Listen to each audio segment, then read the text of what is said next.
Bicara mengenai buku cerita anak yang populer di era 80-an, tentu tak bisa kita lepaskan dari buku yang bernama Pustaka Cerita Gramedia. Nah, buku ini sendiri terbit sampai sekitar 98 volume ya, berarti banyak juga. Dan itu juga rentang waktunya cukup lama, sampai mencapai volume 98. Dan kalau kita lihat sendiri bukunya itu Pustaka Cerita Gramedia sebenarnya terdiri dari berbagai cerita ya, tapi yang populer itu ada 3. Yang pertama itu Tini, serial Tini ini yang paling populer, yang paling dikenal sama masyarakat sama anak-anak ketika itu. Dan yang kedua adalah Robi Susi. Dan yang ketiga adalah seri Binatang. Kalau seri Binatang ini sebenarnya banyak versinya ya. Banyak versinya. Sehingga kalau boleh dibilang tidak ada yang spesifik seri Binatang ini.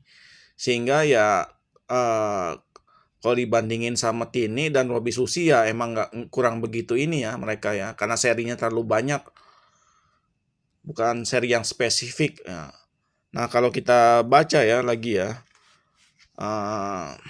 kalau kita lihat itu seri Tini ini ya, kenapa dibilang seri yang cukup populer?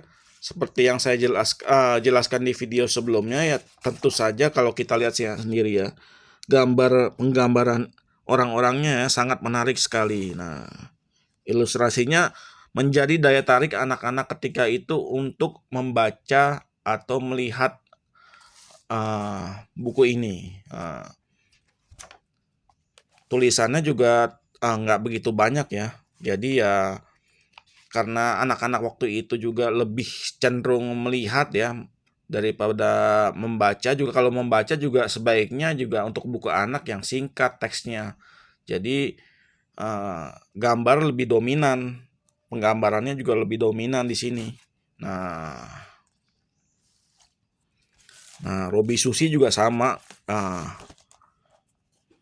Ilustrasinya juga sangat menarik ya, kalau kita lihat penggambaran karakter binatang, waduh sangat realis ya dan menarik tuh ya, sangat detail malah. Kalau Robi dan Susi malah penggambaran